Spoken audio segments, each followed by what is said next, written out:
workshop. We have Justin Schon's paper on forced migration this morning, and Jessica Trisco is going to get us started. Jessica. Right. So I obviously don't work on refugee populations, for those of you who know me, so this was an interesting read for me. I do, however, teach multiple courses on international intervention, so from that perspective it was incredibly useful for me to be reviewing this work. I would like to start off by saying that I think the challenge that is posed in this paper to our existing analyses of refugee flows is really variable, but what I'm really important. Sorry, but I'm going to push back on several aspects of the paper. First, I'd like to raise the question of clear measurement in what is actually being tested in the paper. So first, I think it would be useful to have a discussion about fuller specifications for things like violence and threat perceptions, in part because threat perceptions are discussed repeatedly, but those clearly vary between individuals, and some threshold for establishing what threat perceptions are is useful. I also would like more evidence to be marshaled to this assumption of linearity that you're arguing against. So the claim is made that the literature on refugees and IDPs assumes a linear relationship between violence and displacement. It's not clear to me that that is the case or why that would be the case, so I think more evidence definitely needs to be marshaled to that. In addition, the kind of elephant in the room for the entire paper for me is the opportunity to flee. And we can discuss that, but also the issue of wartime migration incentives isn't addressed as a potential factor motivating displacement. Along these lines, it's also really important to disaggregate refugee and IDP flows, particularly in the context of Syria. So all of the work that Elizabeth Ferris has been doing for Brookings suggests that Syria is characterized by multiple displacements. So those in refugee camps in Jordan have been displaced at least 3 times before entering Jordan and officially becoming refugees. So are the same processes which are creating internal displacement eventually pushing those individuals across borders, or is there a different relationship to violence at hand? With this in mind, I have a strong reservation against your concept of voluntary immobility. The basic criticism of involuntary immobility is well taken.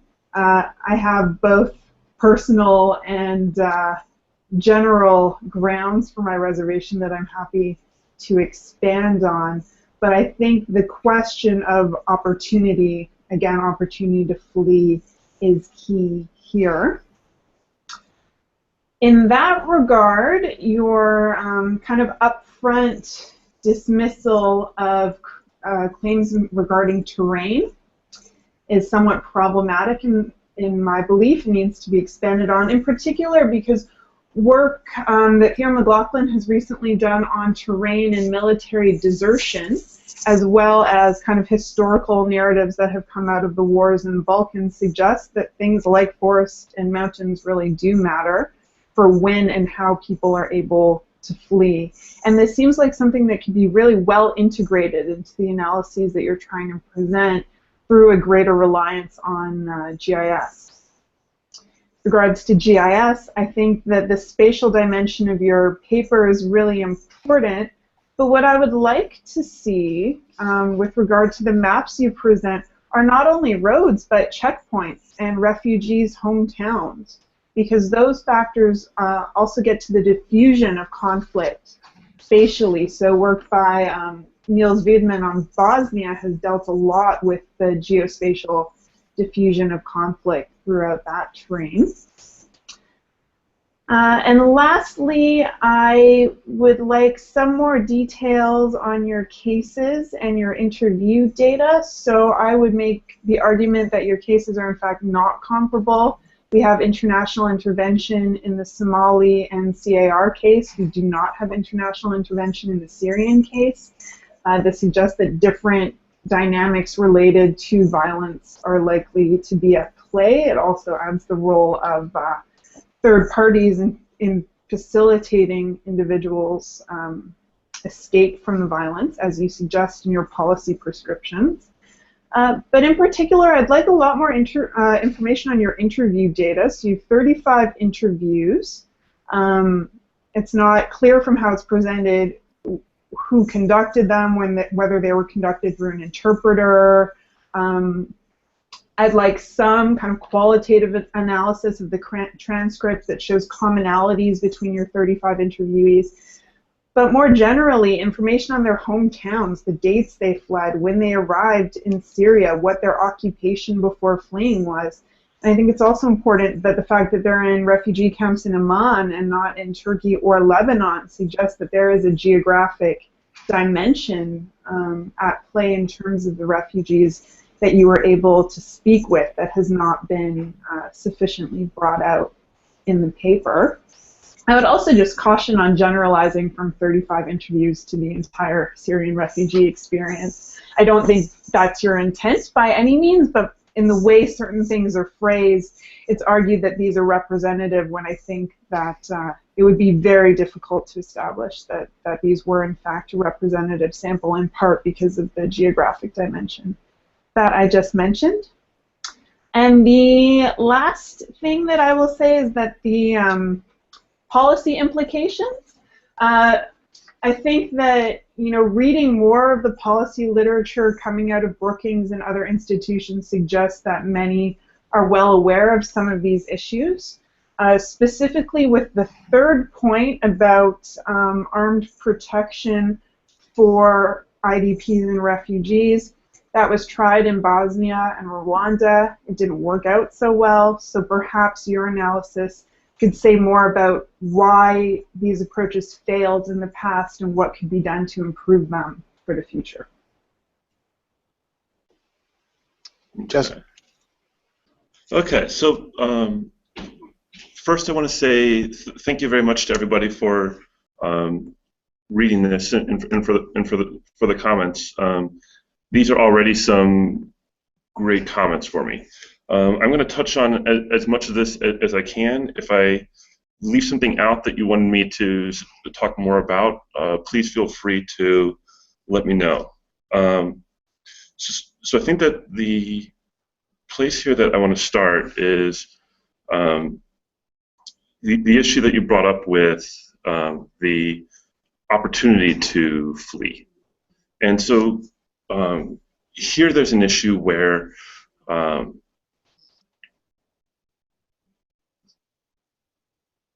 the argument I'm trying to advance is that the road violence is certainly constraining the opportunities that civilians have to move safely. However, they do still have a choice to move if they feel that the home violence has just become so severe that they're determined to move anyway. And so I think that we do have a situation here where we can certainly talk about the constraints and opportunities that civilians have to move, but at the same time, the constraints that exist don't necessarily make this a situation where you can call this either forced migration or forced displacement. And this also relates in with the idea of classifying civilians as being in a state of voluntary immobility rather than involuntary immobility, because the people that choose to stay home rather than move because of the road violence aren't doing so because they're just unable to move. They've gone through the process here of deciding that consciously, even though it might be unsafe where I am right now, I'm going to be even less safe if I end up choosing to move. And then so the idea that you brought up of the incentives of moving. This is something that I think becomes much more relevant in talking about why it is that people go to the specific places that they go. It's not as important for the initial part of this process of people choosing to leave their homes in the first place. So that's something that can certainly be debated, and I'm sure it is at least somewhat controversial. So we can talk more about whether you can really separate the decision to move in the first place from the decision of where you would go when you do choose to move. And then you also spoke quite a bit about the geographic aspects, which is certainly a component that is very relevant to this process. However, so far from the work that has come out, there's definitely plenty of seemingly contradictory expectations for what we would expect rough terrain to do. So for example, you might expect that rough terrain would reduce migration because it increases the cost of moving, whereas on the other hand, rough terrain might increase migration because that can provide cover for civilians that are trying to escape various armed groups. So it's very unclear, I think, how exactly we should expect geography to play into this. So I think that that it's hard to say that geography is necessarily going to influence this one way or the other. And the second part of this is that the effects that geographic factors like rough terrain should have, I would argue, should really play into this in the sense of pushing this initial threshold of whether it is unsafe enough to want to move up or down. But regardless of in what direction the geographic factors push this threshold, you're still going to have the threshold here, and you're still going to have this security calculation going on that I'm trying to say in this paper is the key calculation that civilians are making. And then looks like the other big thing that you wanted me to talk more about were some of my case selection and the interviews I did. And it certainly is a well-taken point that I should definitely not generalize the interviews that I conducted to say that these are somehow representative of all Syrian refugees. But the main purpose of these interviews is to show my causal mechanisms at play. And I'm happy to admit that that the people I talked to are certainly not representative of all Syrians that have fled conflict.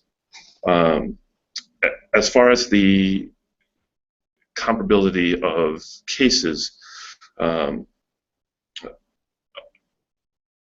even though you do have many important distinctions to make between conflicts in Central African Republic, Somalia, and Syria, all of these, as instances of civil conflict, are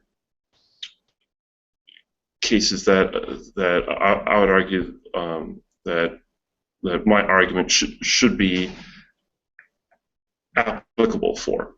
And the distinction of refugees and IDPs for this paper, I would argue, is not necessarily that important of a distinction to make, because the differences in processes for IDPs and refugees become more relevant when we think about the various routes that people took once they chose to migrate, or why it is that they chose the ultimate destinations that they chose. And those choices of migration routes and destinations are coming after the decision or calculation that I'm talking about in this paper of whether or not to leave your home in the first place. With that, I will stop and see what comments you guys have in response to that. Well, why don't we give you a shot before we let too much time pass, and then we can come back to Laia. I think you had a 1, and then mix it up. But we'll jump in. Okay. Yeah, Justin, I want to follow up on the conceptualization involuntary immobility, and I want to say that I have some sympathy or empathy, really, for where I think you're coming from, because I remember when I first decided to pursue some work in this area, I found the concept forced migration. Well, I mean, for instance, on page 3, you write, scholars of displacement tend to treat the civilian decision to flee as a rational calculation, right? And so you're talking about, Davenport, myself, a variety of other people. So we are coming from a choice-based theoretical perspective, and I suspect, I know when I decided to do that, it seemed at odds, and so I was uncomfortable with this forced migration. But that that is an important legal definition, and so if you are going to push this, and it wouldn't be in this paper, but I know this is part of a larger dissertation, I think it would be important to have a discussion about the differences between definitions that international law uses and the definitions that scholars want to use. You certainly don't want to, well, I shouldn't put those words in your mouth. I suspect you do not want to be someone who is perceived by people in the legal human rights community as undermining the international refugee regime with your research, right. And yet it could be read that way. In fact, probably will be read that way by some people. I know I got that sort of pushback from the work we did. I don't know if that pushback is sort of that's come and gone, but just even making it choice-based was controversial to some people, and primarily people who were not scholars, but instead in the international. So I encourage you in the dissertation to really, work on that. And then also reference it in this, in any paper version, and refer them to the larger work for a broader discussion. Okay. That said, I'm just, I'm stubbing my toe and stumbling when I come up with so I do not intuit well, and therefore do not like especially what you've come up with as an alternative. So I'm empathetic to what you want to do. The execution, I'm not loving that, and that's it's something that as a young scholar starting out, do you want to just fit in with the discussion that's already taking place, or do you want to try to reorient the conversation with new concepts? it's hard to get people to change concepts. And so as you're thinking about how you want your research to have an impact, realize that you're raising the bar. You're asking everybody to stop using a concept that they've been using and instead, come on with Schon's conceptualization. And if, and that could either lead you to become very influential, and not you, but your work to become very influential down the road, or to just get ignored, right? So just, give that some careful consideration and then as you talk about, my initial read of it as someone who's taking a choice perspective is like, oh, you're giving a little short shrift to the choice perspective, which I understand because you want to try to carve out your own space. But I don't know if there's really anything for you to respond to there, but I just wanted to throw that out as you continue to think about the project. Okay. Laia had a one. Justin, first, did you have a response, or you just kind of want to chill for now? I think that I'll keep taking comments. Yeah. Okay. Laia. Okay. Can you hear me? Yes, I can. Okay. So I have a one, but also I will take the advantage of that I have the microphone now to give you a number of comments, if that's okay.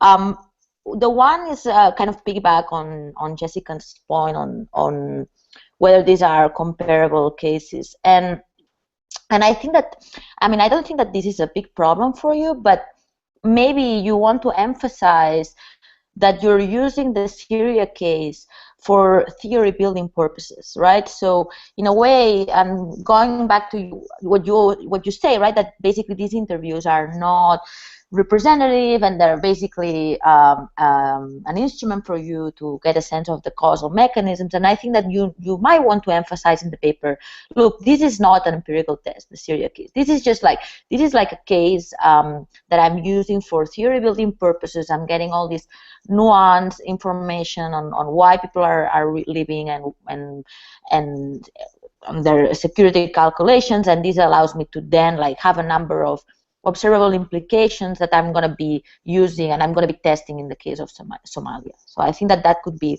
one way for you to go in terms of combining the cases. But that said, I think that if you want to do this, you will have to improve that section, because right now I think that it's too superfluous in a way. You need to do a better job, I think, in terms of citing the interviews. Maybe transcribing some of the I know that you have a citation, but have more citations, have a better ethnographic type of work in this section. And I think that you can get some inspiration on this from Wendy Perlman's work, because she's done a lot of work with this kind of with refugees, and the way she uses this information is very interesting. I think that it will help you and making it richer overall. But in any case, I'm also with Jessica in that you need to give us more information on why are you using this refugee camp? Is there anything special about it? Are the people going to this refugee camp systematically different from other refugee camps? Is anything, even if this is not an empirical test, we need to know more about this. This is one of the points I want to make, and if I may, I will just make another point, which is related to the theory, and it's the following. So I think that you want to make the point, and that civilian agency matters, and I think that this relates to what Will was saying, right? So I think that you have to be a bit more cautious with what you're saying, because in a way, first of all, you're using a very strong vocabulary, saying that you're demonstrating security calculations by people, that there's no forced displacement, and this is I think going too far, given the information and the data that you have. I think that people have constraints in this kind of war situations. They are not acting, they're not behaving under complete free will.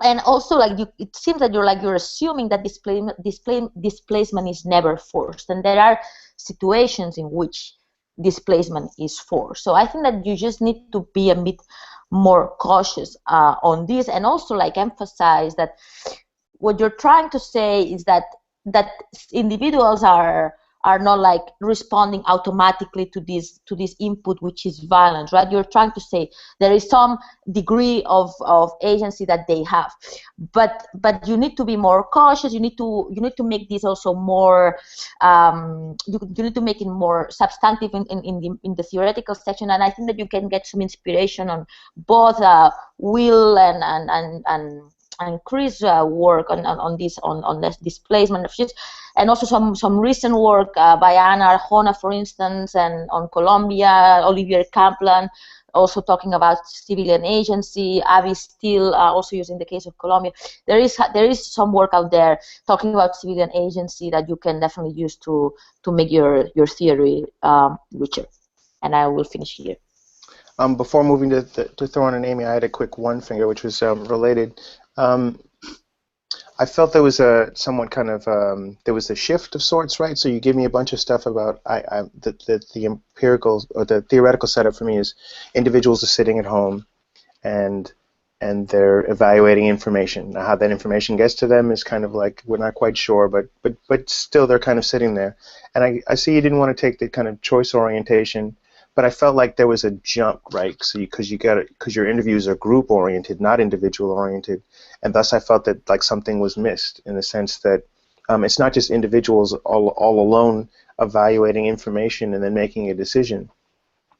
The way that you've nested them, and even in the sense of the interviews, makes me think that it's not an individual remembrance or reflection. It is a group process. So it's like so at least get me there in the sense of don't set me up to think about individuals or families processing information and then give me an empirical kind of evaluation of sorts.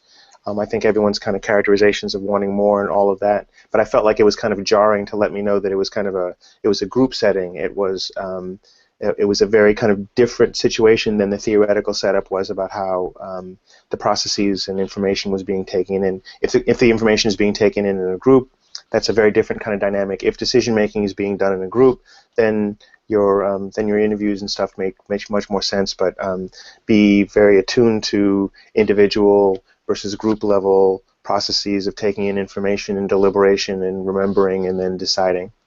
Thorin. Can I respond to that? You could do whatever you wish. Cool. On the point about whether it's a group or individual process, this brings up kind of a level of analysis issue that I've realized is a bit complicated at times, because a big thing that seemed to come out of my interviews especially is that people seem to be making their decisions either individually or as a household, but then when you actually move, you perform the movement itself as a group. So the kind of relevant unit of analysis really seems to shift between when you actually make that decision and when you carry out the action itself. And so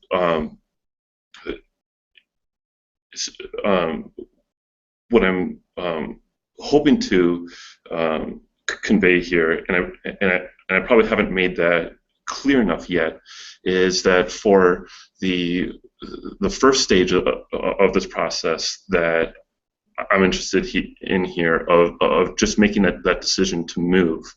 That itself is what I would argue is that individual or household process. The group aspect of this is when you actually perform the action of moving itself. The complexity also, given how you've extracted information, though, is you need to denest those decisions from the way that you've extracted information, and so how you get back to those individual and family level decisions after you've nested them in the sense of the kind of grouping, that kind of like structured action stuff that theorists kind of talk about. I think you need to kind of get us back down to those kind of individual and familial level kind of decision-making processes after you've just kind of aggregated them in a sense. But I think just saying that, I think, was very helpful for getting a sense of what you were trying to do and what your theoretical argument was, and I think that wasn't as clear. Okay. And Thorin, sorry. Okay. I can certainly work on that. Hi, Justin. I'm gonna my comment's a two-finger comment that relates back to Will and Laia's conceptual discussion about agency and the concept of agency, and I think that, like Laia, that this needs to be unpacked. And in your discussion in the paper, you kind of bounce between conceptual language and measurement language, and I think that if you can fully develop the concept of agency and what it means, it might clear up some of these other issues that people are having with this notion between the individual decision and the group decision and things like that. I don't know, from reading this, I didn't know what agency really meant for the person who's trying to flee violence and how they view violence in their area. And I Will suggested developing it fully in like a dissertation chapter and then referencing it here, but I do think more attention needs, and I agree with that. It's not a paper about the concept of agency and migration, right? But I think that more fully developing it at a conceptual level before getting into the way that translates into measurement problems would be really helpful for the reader, and I think that the theory would flow a little bit more clearly, especially when you talk about individual versus household versus group decisions. But since I've got the mic right now, this notion of violence affecting not just that they want to leave, but when they're going to leave and the conditions of road violence. And I wonder if there's anything that you're finding in. Okay, sure. I'll wait. Just a second.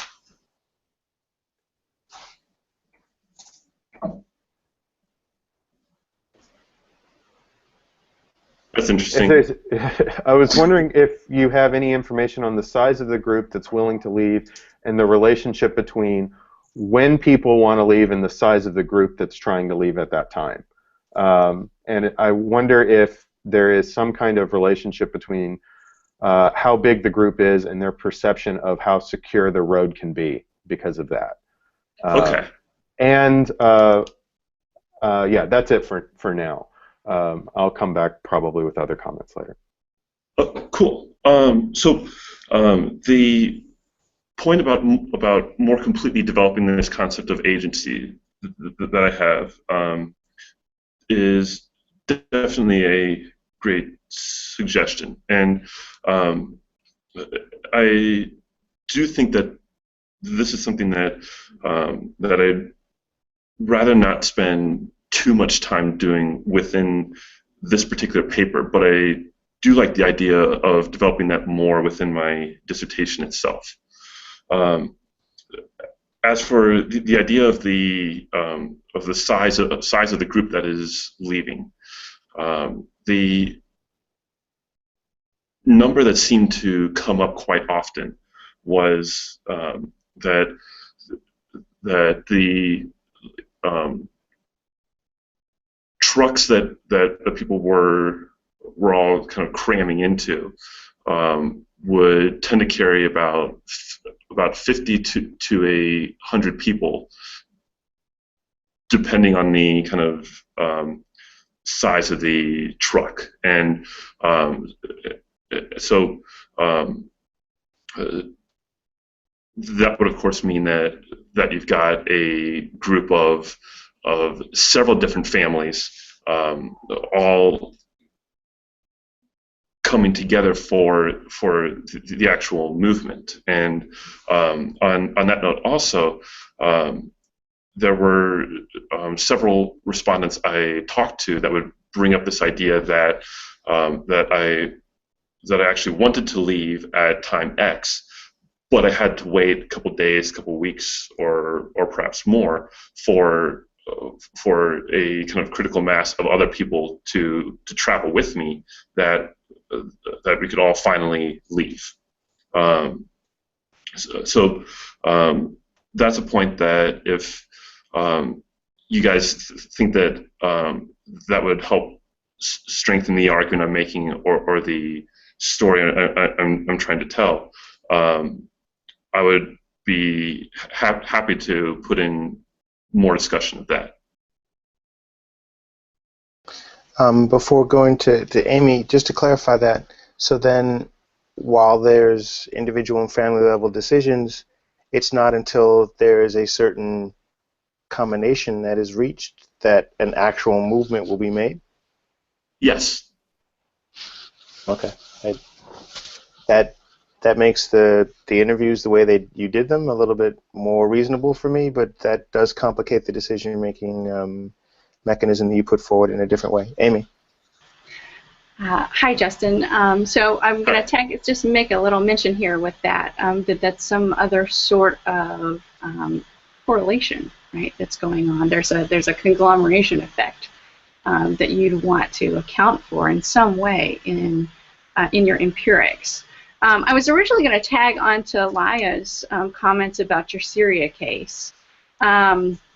What are we missing by not interviewing people who did not flee, right? This is something that she's mentioned that this is more of a theory building exercise based on how you present it in the paper. And I'm curious because we don't explore that very much in the actual text. What are we missing when we're not interviewing these folks, when we don't have that other side of the variation, okay?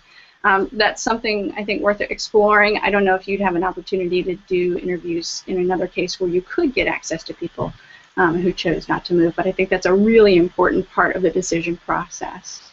And to tag on to that, I don't think this has been mentioned yet regarding the Syria case, but the interviews you put forward suggest that there's a missing element here, which is the who question, right? A lot of I think there's a sentence in there that says that the refugees waited around to see who was in control of the town before they decided to move, right? And so there's another calculation here that they're doing, or another factor that matters, which is, am I perceived as pro-government? Is the government going to let me move? Or am I perceived as pro-rebel? And is the government going to let me move, right? So that aspect shows up very clearly, apparently, in your interviews, and it's not really something that you're accounting for, which is gonna affect your aggregate totals, I would think.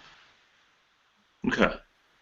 Actually, related to that, I mean, so you're just kind of using some kind of like raw event count, but it would be useful to perhaps weight that by the different actors and kind of geographically where they're hitting and some sense of trajectory, because you're actually making projections that the civilians are making evaluations as to not only who's doing what, but how the war effort is going and in what direction is it moving.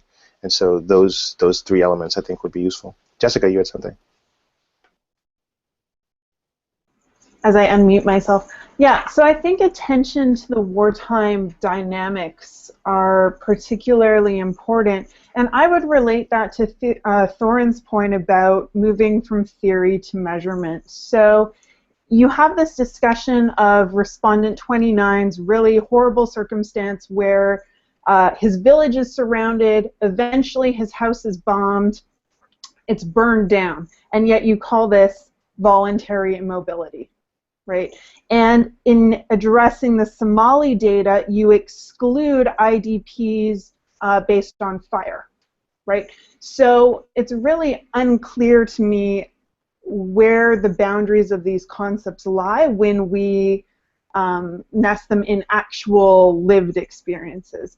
And along those same lines, you note that your Syrian respondents, as you just mentioned, have this fairly significant waiting time between when they perceived threat and when they actually moved. And yet, in your quantitative analysis, you use this 2-day lag, which is based on a study of the Vietnamese War, which again is another conflict with international intervention. It's not clear to me that it's a civil war in the sense that you claim your scope as civil wars on page 8. So I would just like to see kind of tidier decisions or better justified decisions in translating your theory to the actual empirical data that you seek to examine. Casey, you had a 2, but you also have a 1. So why don't you just combine?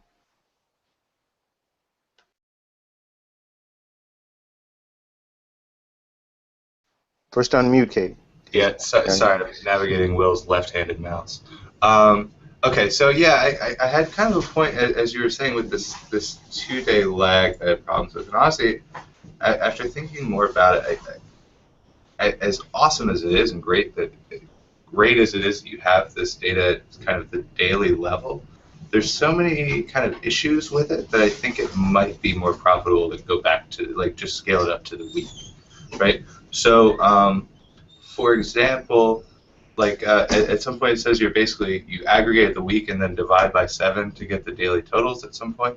Well, A, you're kind of imposing linearity through doing that, and B, when you have violence that's at a, only going back to a 2-day lag, then you're going to be missing. So if you had 15 people leave on a Monday and nobody for the rest of the week, if I divide that by 7, that's 2 a day. But that's not going to match to what I'm talking about in terms of the violence, right? And I mean, I had a few kind of methods sort of points. I was also wondering the degree to which, so this displacement data is coming from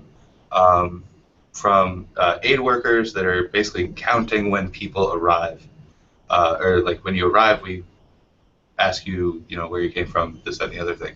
And I was wondering, and this is again goes back to the problems of having this daily stuff. Are they counting the day that they arrived as the day of displacement, or are they asking them what day did you leave? Because again, that's going to have important implications for the correlation between violence and displacement that you're looking at here. I'm not quite sure why you ran an OLS model here, because as far as I can see, it's a count variable for your dependent variable, so you probably should be running like a negative binomial or something like that. I would also like, so the dose response stuff went a little bit over my head.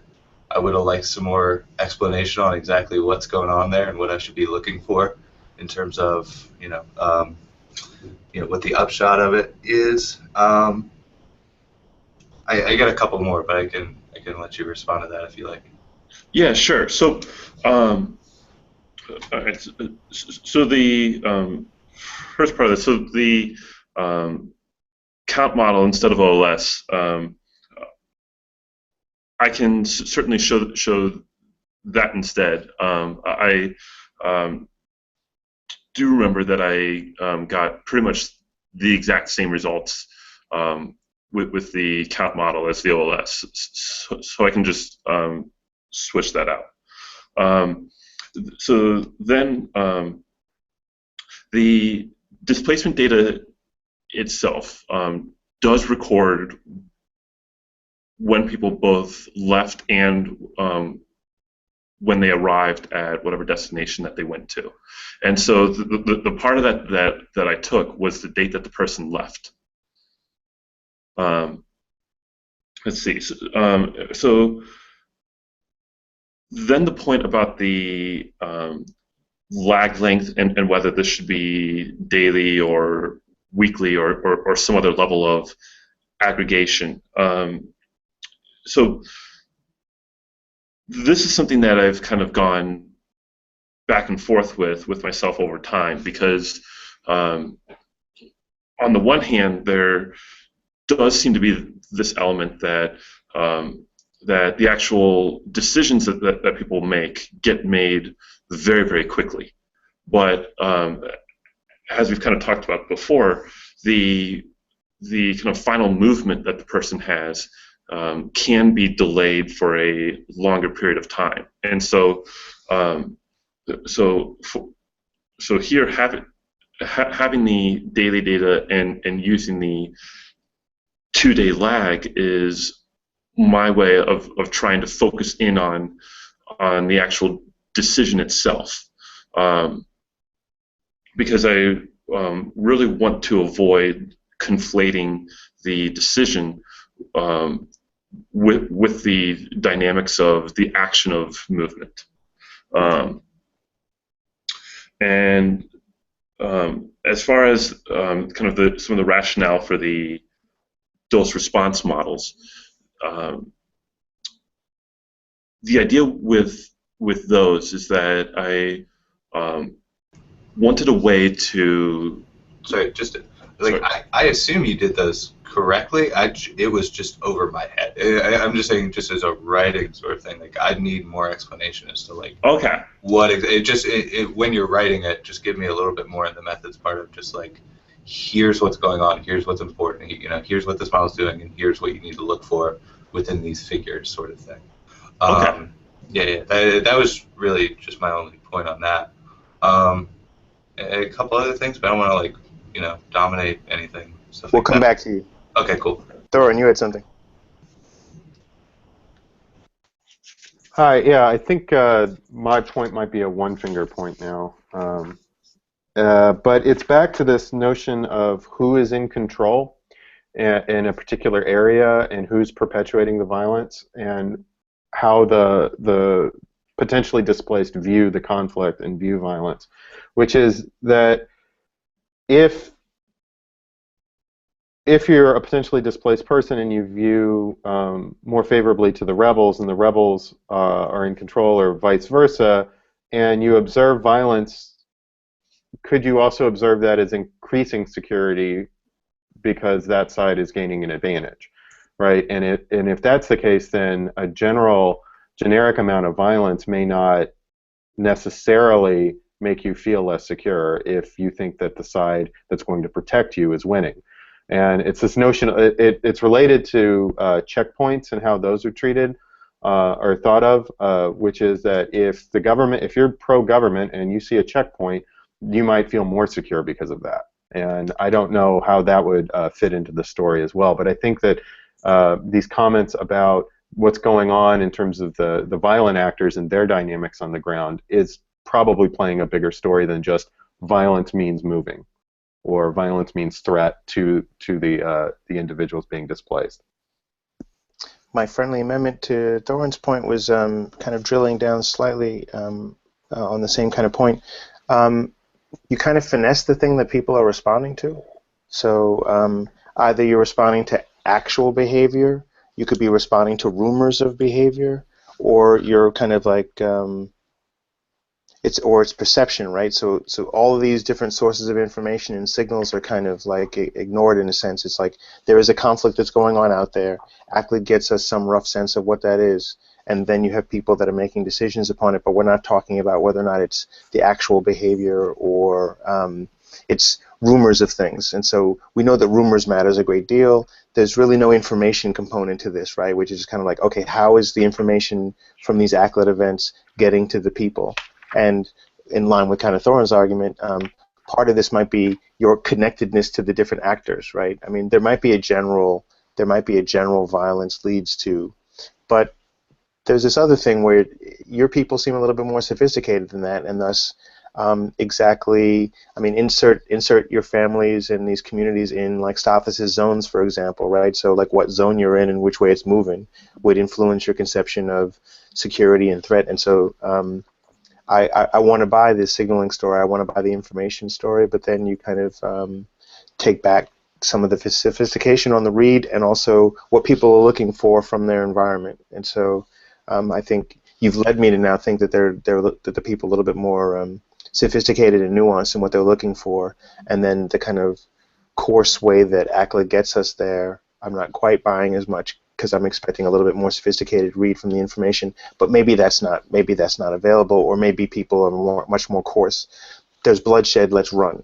I didn't think that that's how you were kind of setting up your people, but it makes me, Thorin's point made me think about that. Laia, you had something. Yeah, my point was really short two-finger on the data issue, and I agree with what has been said before. And basically, my recommendation would be that you just should be more clear about the method that you're using and why you're using this method and not other, which models are you using and why. And also, I mean, it doesn't really hurt to have robustness checks. I mean, it does. I mean, if you say that you can have the negative binomial in the main text, and then you can have the OLS in the robustness checks, and you can show basically that you've done the different tests and that the results are overall consistent and robust. So that would be my recommendation. Amy. Okay. So I had a couple of things that were my sort of one finger that hasn't been mentioned before. Is this a good time for this? Yes. Okay, Two's great. kind of concatenated at a certain point, and if it gets difficult to get the ones back in the queue, which would then become these placeholders for these bigger points after everyone's momentum is weighed down. But everyone's momentum is very high, so if you get the mic, run with it. Okay, great. Wonderful. So first thing I'll say is the idea about measuring beliefs and impressions is really difficult, and so good luck. The next thing I want to say is based on what you said about the data, so I'm going to tag onto this for a second, and you said that your data collectors are asking the date that the person left, and that's what you're going off of, correct? So if that's the case, how many times do individuals show up in the data? Is it that they're saying when they left their home village, and are they sort of repeating themselves as they move from camp to camp? And somewhere in here, I feel like there must be some sort of exposure issue. And what I mean is, if people start migrating at some point, right? You can't. Your numbers are going to, by just the very fact that there's a finite population, start to decrease, which is getting at this decrease that you actually see in your results, right? So you have a town of 2,000 people. People start to migrate, and at some point you're just going to naturally see the number of people migrating being smaller and smaller because there are fewer and fewer people who are actually going to migrate from that town, right? So is this a problem for your data? That's one question. Another question I had was basically on the lag-dependent variable. So there's a debate, right, about whether or not this is a good way to account for autocorrelation, and I think it's probably soaking up a lot of your explanatory power for your other explanatory variables. So it's something you may want to examine more closely as you solidify your models. And then the other one is a theory question. So it's a really basic theory question. You have two hypotheses, right? And they're pointing in different directions, right? They are basically one is increasing, one is decreasing. So I put that in a 2x2 table, and I said, okay, well, if home violence is high and road violence is low, we should see movement. If they're both low, we should see people staying. If road violence is high and home violence is low, people shouldn't be moving, right? What happens when they're both high?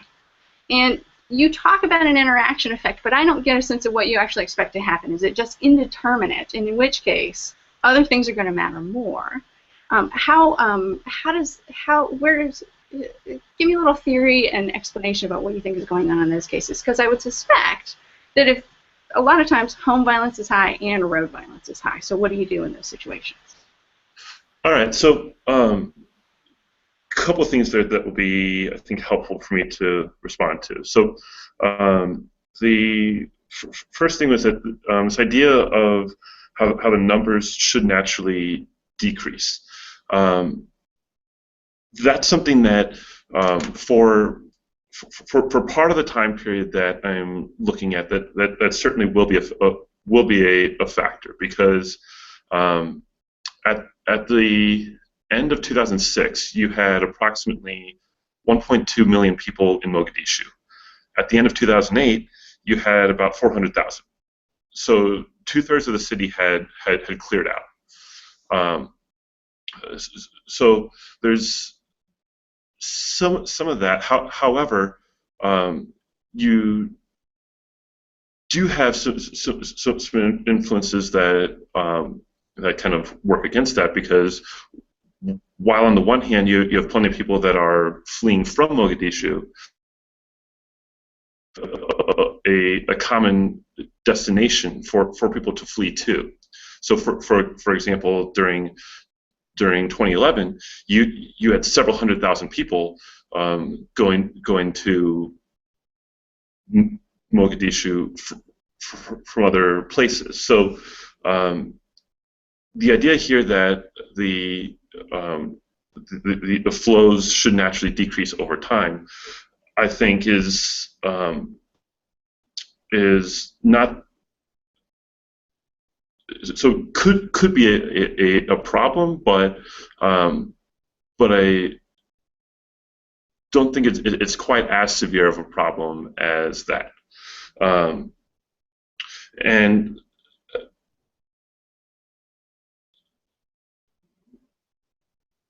yeah, so I think that here having having the measure here be flows rather than stocks helps a little bit with this also.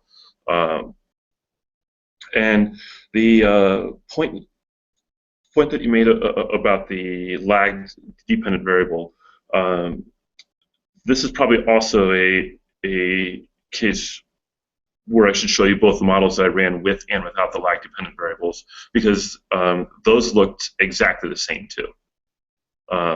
So I'm not sure whether it would kind of come across better for me to show you both of those, or just give you a footnote that I ran both, and that they end up being the same. So if you have feedback on which version of that approach you would prefer, that would be helpful. And with that, yeah. Before moving to Casey, my kind of 2 on Amy's 2, which is kind of like I don't know that I accepted the dichotomy, right? The road home. I mean, she was ready to run with you and give you the 2x2, which is great, but I wasn't even ready to do that yet. Okay. That they're dichotomous, right? So one, I think there's kind of co-occurrence, but also I was wondering if like there's some magnitude and some directional differences, right? I think that the way you have these people situated in their homes making these evaluations, it's not just is it road or home, which is kind of how you set it up. It's just like, well, how homey is it and how roady is it, right? And then like you went to your kind of like your regional kind of designations of like it's home violence and there's road violence, and I'm kind of like no, because you set me up to think it's like, okay, that was 2 doors away, or that's closer to the road. I mean, your discussions of them kind of break it down a little bit, and then you kind of go to the course aggregation. So I think it will be useful to kind of use some of your kind of anecdotal information, but also use some of the kind of spatially disaggregated ACLID stuff to give us a sense of, I mean, you show me those maps, and then I try to go from those maps to these calculations that your people are doing, and it didn't completely match up because I'm just like, yeah, there's a dot for an event, but massacre of 10,000 people is not the same thing as, shooting of 4.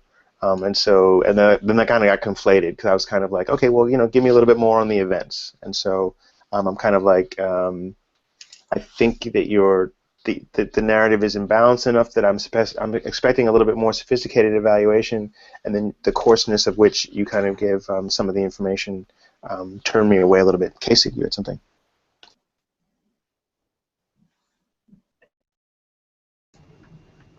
Mouse is an issue. Okay, so yeah, I mean, I kind of want to echo some points made by Thorin and Christian and some others. So I definitely do, and I don't want to like promote my own work to some degree, but the stuff I'm working on with my dissertation, like it does matter the type of group or the identity of the group that displaces you in terms of the degree to which you're going to feel the need to displace. As Thorin was saying, like if you're allied with the group that's committing violence in your area, that could make you feel perhaps safer. And a second thing, also, I feel like you're missing a pretty big opportunity in terms of looking at the types of violence and just counting events, right? So as you say, the ACLID data has stuff like changes of territorial control, either violently or non-violently. I would think that sort of thing would be very relevant to whether an individual or a group of people decided to displace or not, if the group in control of the territory changes to a big degree. And I suppose the third thing is your research design's making this kind of implicit assumption that all civilians have knowledge of this violence that's going on the road, as it were. And so, but at the same time, on page 11 from your Syria interviews, you're talking about how, all the people you interviewed were basically saying that, like, well, we didn't really know that much about what was going on the road, right? So I think you're going to need to at least address and say, even if it's just saying, like, I assume that all civilians are drawing from this common information pool, draw from news reports, which is the same place that ACLID's getting its data. But I feel like that has to be addressed to some degree. And I suppose the last thing is, it might be important to think about pull factors as well. The idea that you have both push and pull factors in terms of migration. And so there may be a reason why I choose one location over another to relocate to based on that location. And so while the violence on the road is going to come into account, when I kind of make that calculation, it's still going to be sort of part of it. And perhaps by not taking into account the characteristics of the possible locations, you might be missing some things. But yeah. So I would just add on to these 3 comments and say that, I previously raised the issue of multiple displacements, and you argued that it didn't matter. And yet, in your response to Amy's, I believe, question about, overall levels declining over time, you say, well, more people come into Mogadishu and then they get displaced again, right? So multiple displacements do matter, and they do matter substantively for your data, but they also matter theoretically, because those who are getting pushed into Mogadishu are no longer home when they make the decision to flee Mogadishu. So there is a difference between IDPs making decisions and potentially cross-border refugees making decisions. But we can only differentiate between those groups if we know where their hometowns were, right? So those who have hometowns near a border, who become internationally counted refugees, right, may only make a singular decision. In the case of Syria and Jordan, that's clearly not been the case, right? But we do need this information to assess the import of your theory, because if different factors are motivating their decisions at multiple points along their trail, it may be initially about home violence and feeling more secure in your home, but by the time you get to Mogadishu, you're not feeling secure anymore, right? So how does that affect the actual decision making that is at play? And with that, I unfortunately have to leave for a very contentious faculty meeting on administrative restructuring. Well, hopefully you'll drop some bombs there as well as walk out of the room. All right, thank you. Thank you for the comments. Bye. But Justin, staying kind of like in that venue, do you want to respond to some of those ideas? Yeah. So there's definitely several things for me to work with. So I think that that first, the point here about multiple displacements is certainly well taken, and I don't want to assume that somebody who is leaving their home for the first time is going to be exactly the same as the person who has moved multiple times. But the key aspect here of the model I'm developing of civilians coming up with this security calculation of home violence versus road violence is something that no matter how many times a person has moved, I would argue that you're still going about making that particular calculation. So your threshold for how much home violence is necessary for you to want to move might be different for somebody that has moved several times than for someone who has not moved yet. But you still will have the kind of key elements of this decision-making process in place. And to respond to the issue of kind of distinguishing between home violence and road violence, the way that I operationalize that for the context of Mogadishu is that for road violence, I did not include any violent events that occurred within Mogadishu. So so all of the events that are contained within the category of road violence events are all events that are happening outside of the city of Mogadishu. So at least in the operationalization, I would argue that point is relatively clear. Now, for kind of a more kind of qualitative perspective, and qualitative might not be the best word for this, but we can certainly make an argument that there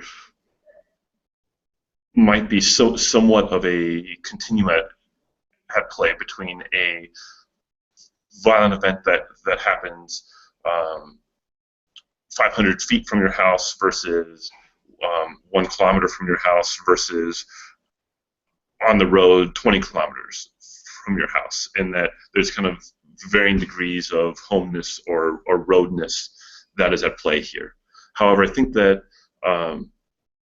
that even with that point out there, you can still draw a fairly clear distinction between which events are best categorized as road violence versus what's best categorized as home violence.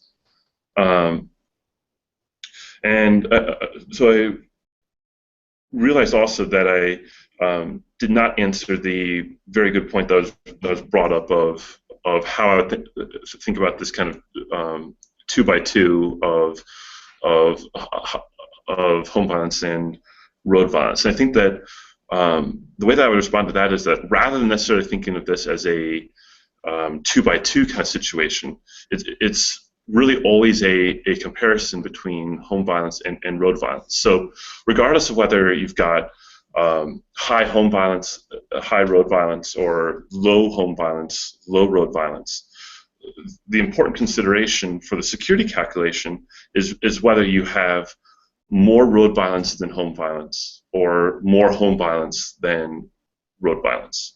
So, it's really always kind of a relative comparison between these two factors. So, there's a part of me that kind of wants I mean, because right now you're drawing a kind of like Mogadishu, non-Mogadishu kind of distinction, but then I'm kind of like, then you're forcing me to remember what I remember about the conflict, right? So I'm not really happy about that. So I'm kind of like, what's like Somalian conflict like, generally? And then what is Mogadishu versus non-Mogadishu violence like, that trajectory over time? And then I was trying to figure out, I'm just like, okay, is this kind of like, is Mogadishu kind of like the Kigali equivalent of the Rwandan Civil War, right? So then I was just like, I just wasn't able to kind of get some general sense of the characterization of the conflict to get some idea of either the representative nature of this. It's like, okay, so Mogadishu non-Mogadishu violence is analogous to blah blah blah distinctions in other conflicts, to give me some sense of the general trajectory, to get some idea of the dynamics, right? So that would have been helpful. And then you kind of say it lightly, right? Which is just like we're to evaluate your argument within the context of civil war, but then all civil wars are not alike, right? And so then I'm trying to figure out exactly on what parameters are they alike or similar. I mean, so you have two different actors, but both actors are. It's possible that both actors are engaging in violent activity, but it's not always the case that they're doing so in a balanced manner. And so this gets again back to the kind of meaning of the violence, who's engaging in what violence, and is all home and is all, I guess I'm asking about maybe that, is all home and road violence equivalent as it relates to you're feeling secured or not? And it's really hard to kind of get away from this perspective issue and perception, but you're kind of there in a sense. But I'm just kind of wondering about, like, what about prospect theory, right? So you'll have we're expecting individuals to behave differently as a function of whether or not something is loss or gain. Well, you have a territorial conflict, presumably. So as actors are gaining more territory or losing more, then you get me more to that perception. and then you can take more advantage of the fact that your mechanism is supposed to work on people's perceptions, and you've kind of stepped away from that in a sense. And so I'd find that to be a little bit more give more of an association and connection between individuals and events, and relate this to loss and gain, and then the perceptions of fear and so forth. And it's like you kind of mention these themes, but their combination and the sequence that leads you to resulting to make a decision of, okay, I'm in a fearful situation, and yes, I'm ready to be risk acceptant and depart. I think you kind of step back from some of those, some of that calculation stuff. Thorin, you have something related?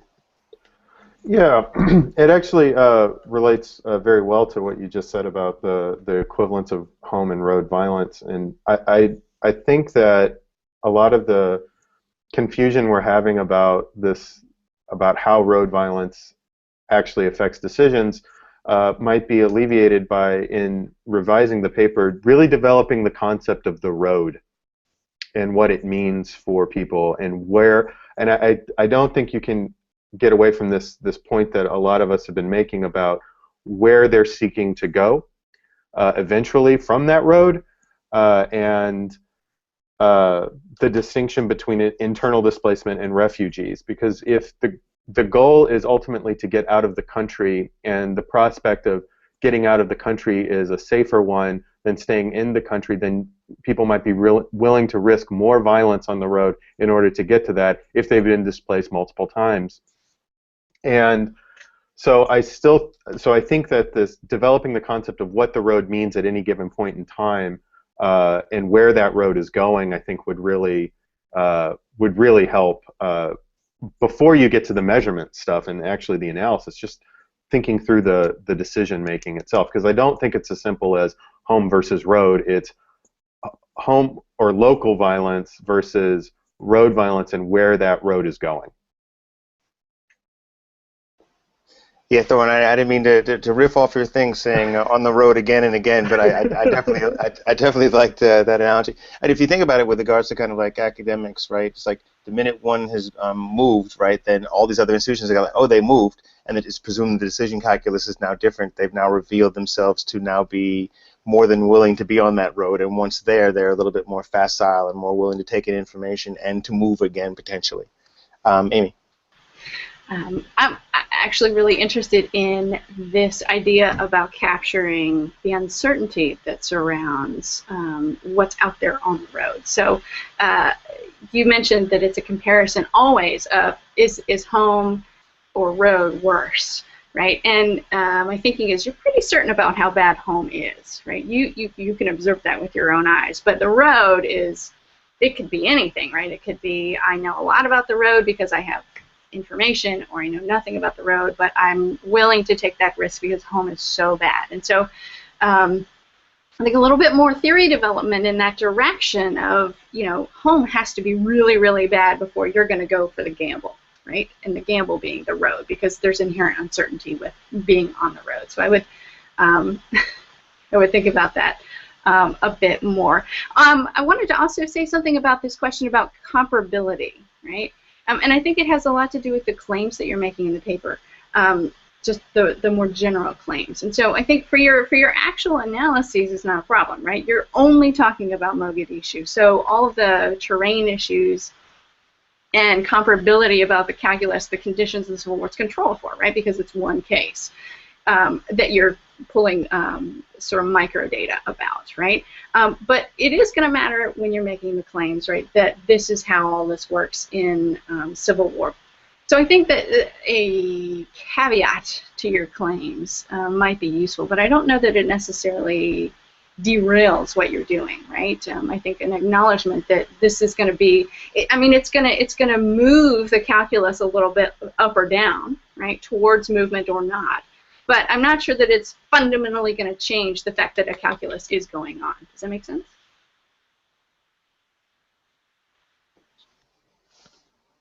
Justin, did you want to respond? So I think that the point about capturing the uncertainty is something that that is definitely of great interest to me. I actually have another paper that I'm working on right now that is working on that issue directly, and so I've got a lot of work on that going on currently. And the point about someone having more information about home violence than about road violence is something that that I completely agree with, and I think that that comes through a bit with some of the data that I presented in the paper also. So I've got a respondent that talks about how he only has information about what he can see in front of him, and how it's really only the things with his own eyes that he would actually trust and believe. And that was definitely a theme that came up for me multiple times as I was talking to people. So the uncertainty aspect is something that definitely is part of the process. I think that that the way I'm seeing it right now, at least, this is something that can kind of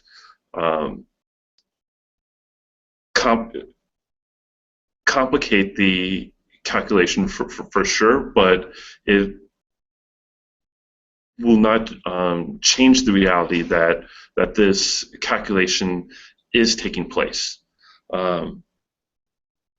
Let's see, and the point about more completely developing the concept of the road, that's an idea that I really like, and I think that that I do want to engage with that much more.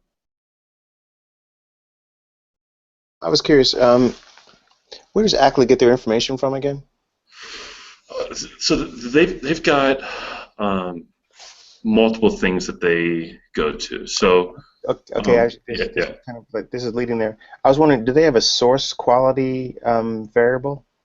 Like, you know, we were very sure about these particular evaluations, or we're not that sure, because I thought that they had that, and if they do, then you could incorporate that actually into the modeling, which would be quite interesting. It's like, okay, yeah. So I couldn't remember if they had that, but I thought they did actually.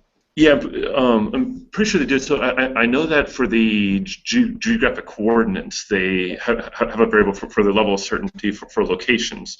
Yeah. And as I think about it, I'm pretty sure they've got some kind of source quality thing. I think that would be very useful for your argument, right? It's like, okay, this is relatively uncontested information. Everyone would have had it. Okay, we're not quite sure about this one, so the people that are actually geographically right next to it might be more responsive than those that are further away, or something like that, because, I mean, it just seems like we know something about uncertainty in kind of like media and NGO-generated data, and it would be useful to kind of incorporate that. And absolutely, yeah. I was never a big. I never really trusted Aristotelians, right? So I'm just like, oh yeah, you need to see it all in order to actually kind of like have it. You know, I don't trust it unless I see it. I'm like, okay, dude. He wouldn't be responding for too much then, right? He'd be like, nope, don't see it. It's not there yet. Yeah. And then those people would be dead, and then they'd be out of your sample, which would be kind of interesting, right? So, but separate point. Forgive my cynicism. Something that I think is also good that we started to do is kind of like, okay, Justin, you've been taking in a bunch of information, a bunch of questions and comments. Anything that you'd like to spin to the group to kind of get some feedback on as you're thinking of off the top of your head with regards to kind of like, okay, I want to change this maybe, or I'm thinking about this. What do you all think? But if you were to try to use the group in that manner, or what kind of questions would you like to kind of put out to us right now? Sure. So, so here I think the uncertainty point is something that that I've been spending quite a bit of time thinking about kind of one in the context of another paper that I'm writing and presenting at ISA in a couple of weeks, but also kind of within this paper itself. So I kind of throw it out to the group that would you find it persuasive for me to make the argument that that kind of the further away the event is from where a person's home happens to be, the less likely they are to hear about that particular event. So I'm thinking about that, especially in the sense of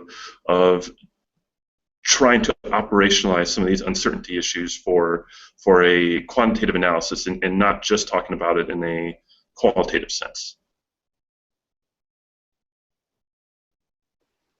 Open, on mic, anybody respond?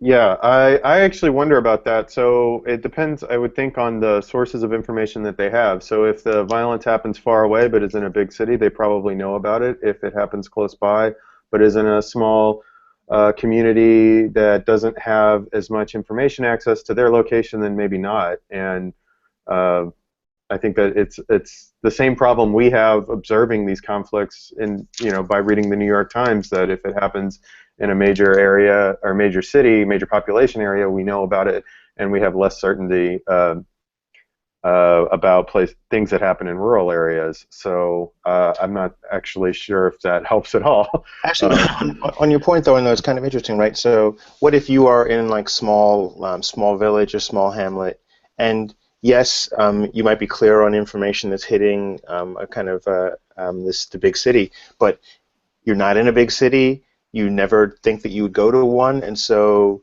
even though that information is clear, maybe you're looking for information that is more closely approximating your location or your lived experience. Maybe that will matter more to you in a sense, and it could be uncertain, but you're just like, that's a village just like mine, and thus your kind of like your kind of perception of security is then affected. But they could be like carpet bombing the cities, and you're just like, hey, look, I'm a rural guy. I would never go to a city anyway, so then that would matter less for you. Yeah. Interesting.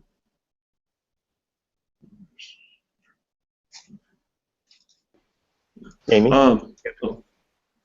I was just going to say, living in a very rural place, that I understand that dynamic, right? This notion about the perception of threat. And I think that that's actually a good way to think about perception of threat. If it's close to me, then I'm gonna potentially have a higher perception of threat because I'm actually going to hear about it versus something that's further away. So I think that might, one and the same, they kind of lay over top of each other, right? This notion about I'm going to hear about it and then I'm going to perceive a threat if it's closer to you rather than if it's in some far big city, or even a big city that might be nearby, right? I think about like crime in Burlington doesn't bother me. It's crime in Middlebury. I don't live in Middlebury. I live in Virginia, so it's just close.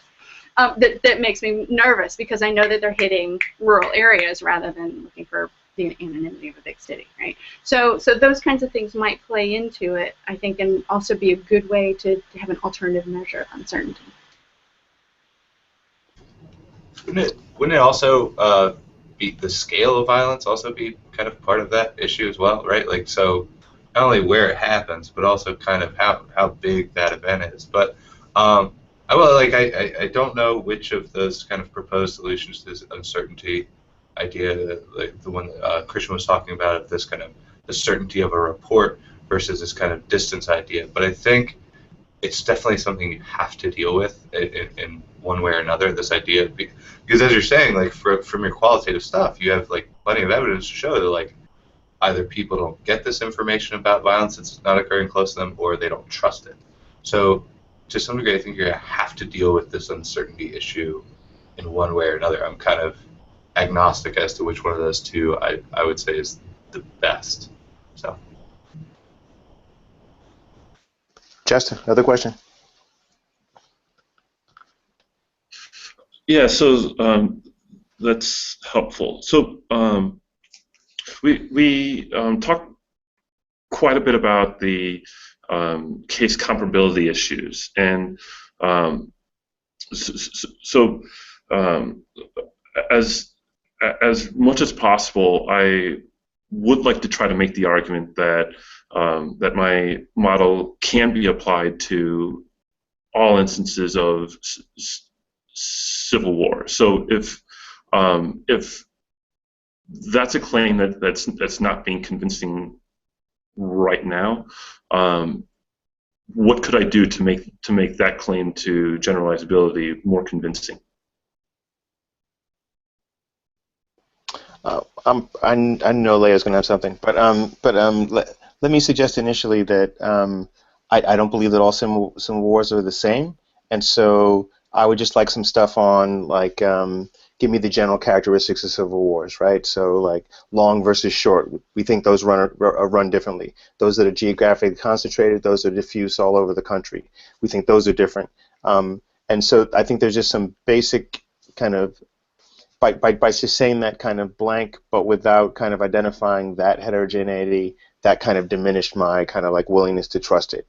Because I kept trying to figure out, I'm just like, what was Somalia like? And I'm just like, well, that thing went on for a while. And then I'm just trying to figure out kind of what it was like. But then in some multidimensional space, it gives you some sense of the general parameters of what's going on within civil wars. That would help me more to understand kind of what those dynamics are, especially when you kind of zoom into this one case and then zero down. I'm kind of like, is Somalia representative or similar to what civil wars? I just kept asking that question. So if you get me back to that, then I think I'd feel a little bit more comfortable. Bye. Yeah, so Chris is right. I have on this I I have something to say. Yeah, so all civil wars are not the same, right? And I think that this also like speaks to the where is violence coming from, and I think that one missing variable in your analysis is if you want to make it like more, I don't know, rigorous. I think like the large analysis is the control variable, right? Who is controlling this area?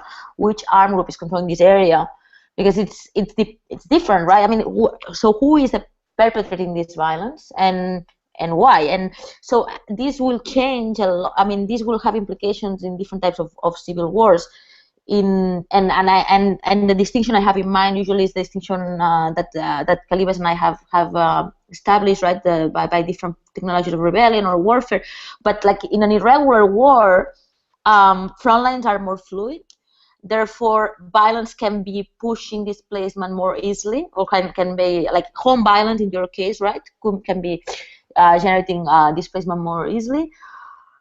And precisely because the armed groups might be using this violence only to do this, right? But in a conventional war where you have like more like established front lines and where basically the groups are operating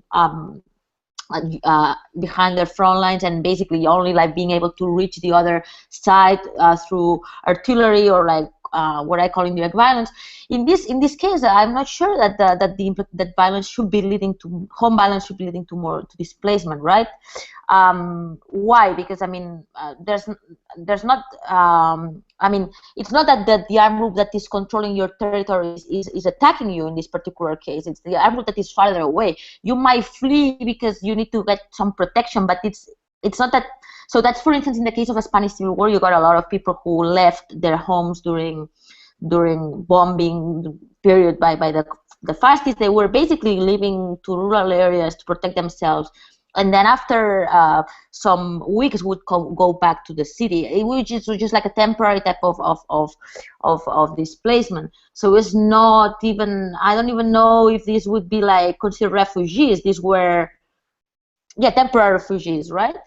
But they were not really fleeing the group that was targeting them. They were leaving the city because the city was a hot spot, a hot area. But you know, so it's a different type of thing. It's not the same in Colombia where like the people are fleeing the paramilitaries because they are really like attacking them directly. They're trying to get to this area. So I mean, I don't really have like an answer to to your question, in the sense that I don't really know the two types of, like the home violence and the road violence, how it's going to affect each of these types of violence, each of these type of conflicts. But I think that this is food for thought for you, like, and maybe think about other characteristics. It doesn't have to be my typology. It can be other forms of disaggregation of conflict. But I think that Chris is right. That, I mean, which type of conflict is Somalia?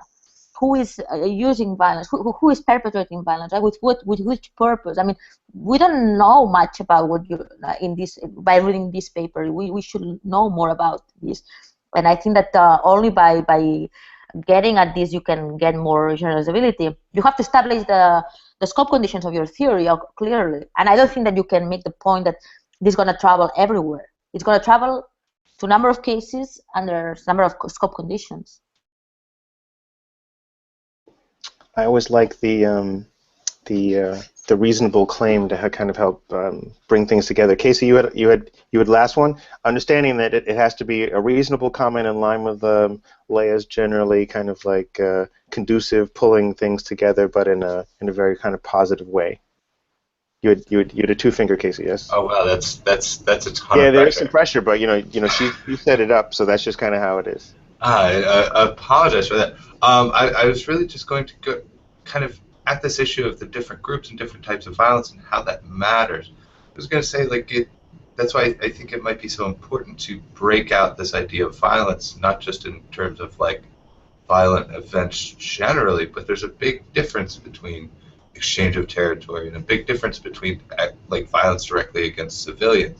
And I think kind of what we're getting at is this idea of like really digging into how the theoretical mechanisms work and translating that into the empirics. But you know, that's the best I can do in terms of summing it up, I think. That's pretty good. That's pretty good. Thank you very much for joining the Conflict Consortium's virtual workshop.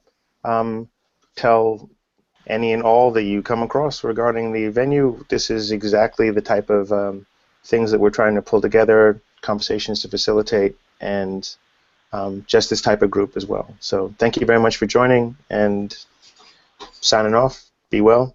Thank you. Thank you, everybody. Excellent. Have a good day. Casey, turn us off.